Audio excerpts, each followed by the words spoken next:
Their voyage of discovery was to become one of the most enduring mysteries in the annals of exploration. Men had long dreamt of discovering a Northwest Passage, a fast sea route across the top of the world. In 1845, the British Admiralty commissioned two ships, the HMS Erebus and the HMS Terror, on a daring mission.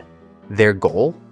To find the elusive Northwest Passage, a route that could change the future of global trade. Led by Sir John Franklin, 129 men embarked on this journey with dreams of glory. But those dreams turned into nightmares as the expedition vanished without a trace. For over a century, people have asked, what really happened to Franklin's men?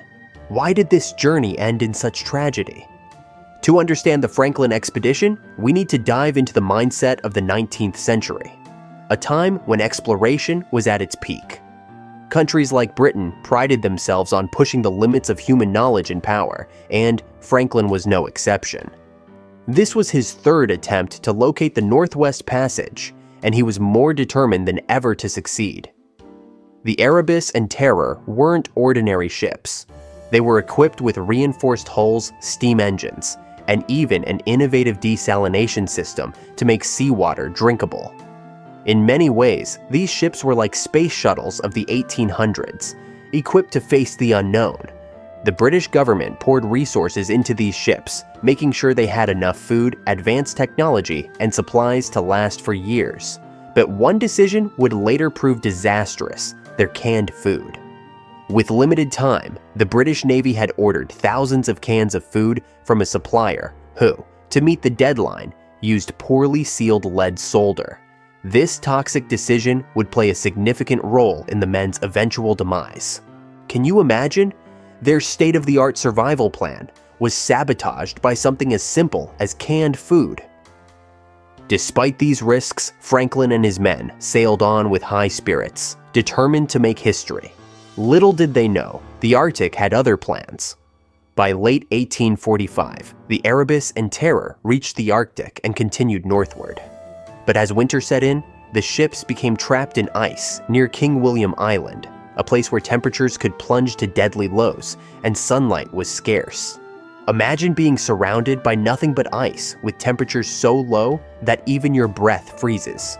Even as they braved the freezing conditions, Franklin's men were navigating one of the harshest environments on Earth, an Arctic landscape almost alien in its isolation and danger. They relied on their limited knowledge and technology, but the sheer scale of the Arctic, with its unpredictable weather and shifting ice, would have challenged even the best equipped explorers today. Imagine watching as towering icebergs drift by, with no landmarks except endless white stretching in every direction.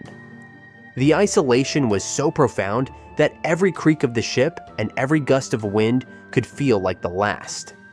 It's a wonder any remnants of their story survived at all, preserved in the frost for over a century. Adding to the mystery, theories have surfaced that suggest Franklin's men might have been subjected to paranormal experiences. Some believe the extreme conditions and lead poisoning could have induced hallucinations, perhaps making them see things that weren't there. Could they have perceived ghosts of their fallen crewmates or glimpses of their inevitable fate? We'll likely never know for sure, but these speculations add a haunting layer to an already chilling story. As the months dragged on, the crew faced isolation, darkness, and bitter cold. And with no idea when or if the ice would release them, desperation began to creep in. Although Franklin was an experienced leader, even he couldn't prepare his men for the toll of this relentless environment. Their diet of canned food, already tainted with lead, began to affect their minds and bodies. Lead poisoning can cause fatigue, confusion, and even hallucinations. For these men, every meal was pushing them closer to a breaking point. Ever wonder what it would be like to be stuck in the Arctic with only poisoned food to eat? I bet Franklin's men wished they'd packed some healthier options. By 1847, the situation grew dire.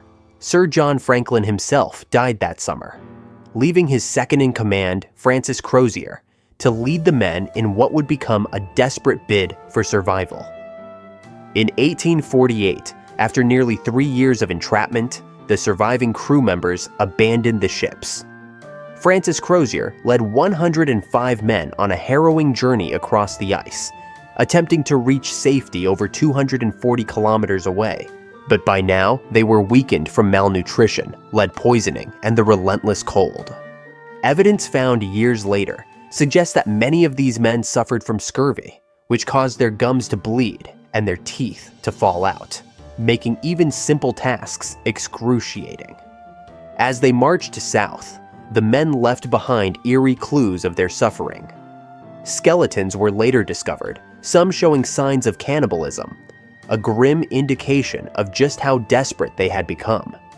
It's almost impossible to imagine their anguish, knowing they were cut off from rescue and struggling just to stay alive each day.